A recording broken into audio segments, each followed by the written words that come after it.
എന്റെ ഒരു വലിയ ആഗ്രഹമായിരുന്നു അത് വിലക്കെടുക്കുന്നത്. പിന്നീട് RCMൽ ഈ വീട് വെച്ച് ആ സ്ഥലവും വീട് ഞാൻ സ്വന്തമായിട്ട് എടുത്ത് ഇപ്പോ അവിടെ 10,000 സ്ക്വയർ ഫീറ്റിന്റെ ഒരു കമേഴ്സ്യൽ കോംപ്ലക്സിന്റെ പണി നടന്നുകൊണ്ടിരിക്കുന്നു. ഈ കമേഴ്സ്യൽ കോംപ്ലക്സ് എടുക്കാൻ വേണ്ടി എനിക്കൊരു ലോൺ വേണം. അങ്ങനെ ഞാൻ HDFC ബാങ്കുകാരെ എടുത്തു ചെന്നപ്പോ അവര് ആദ്യം PNB എടുത്ത് വന്നു, അവർ കൂടി തരാന്ന് പറഞ്ഞു. ഉടനെ ഈ വിവരം HDFC ബാങ്കുകാർ അറിഞ്ഞപ്പോ എന്റെ വീട്ടിൽ വന്ന് അവരെന്നോട് പറഞ്ഞു, സാർ ബാങ്കിലേക്ക് വരണ്ട, സാർ ഈ പേപ്പർ ഒന്ന് ഒപ്പിട്ട് തന്നാൽ മതി, 1.5 കോടി ഞങ്ങൾ തരാം. എത്ര? 1.5 CR. ഒരു ഡോക്യുമെന്റ് കൊടുത്തിട്ടില്ല. എന്റെ കഴിഞ്ഞ 3 ഇയറിന്റെ IT സർട്ടിഫിക്കറ്റ് മാത്രമേ കൊടുക്കുന്നുള്ളൂ. അത് കൊടുത്തുകൊണ്ട് 1.5 കോടി തന്നു.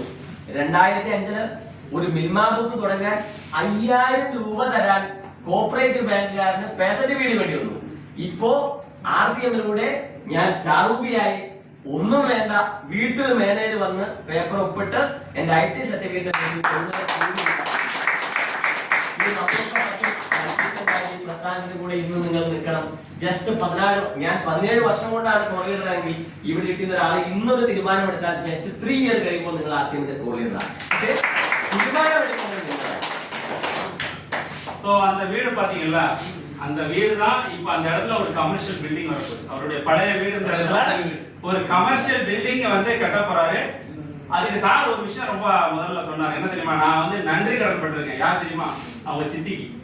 ஏன்னா அந்த பே சர்டிபிகேட் அவங்க கொடுக்காதனால தான் இன்னைக்கு RCMல மிகப்பெரிய ஆனா அன்னைக்கு அவங்க கொடுத்துட்டாங்கன்னா இன்னைக்கு அந்த பேங்க் புத்தல தான் அவர் வேலை செஞ்சிருக்கணும். சோ அவங்களுக்கு நான் மிகப்பெரிய நன்றி கடன் பட்டிருக்கேன். ஆனா இந்த ஒரு கமர்ஷியல் பில்டிங் HDFC கம்பெனி மேனேஜரே அவருடைய வீட்டுக்கு வந்து எந்தவித சர்டிபிகேட்டும் கேட்காம அவருடைய டாக்ஸ் IT இதை வச்சுவே மட்டுமே 1.5 கோடி லோன் கொடுக்கிற அளவுக்கு இன்னைக்கு வளர்ந்துட்டார் அப்படின்னா RCM எந்த அளவுக்கு அவரை வந்து மேல கொண்டு வந்திருக்கிறது ஒரு மிகச்சிறந்த உதாரணம் தான்.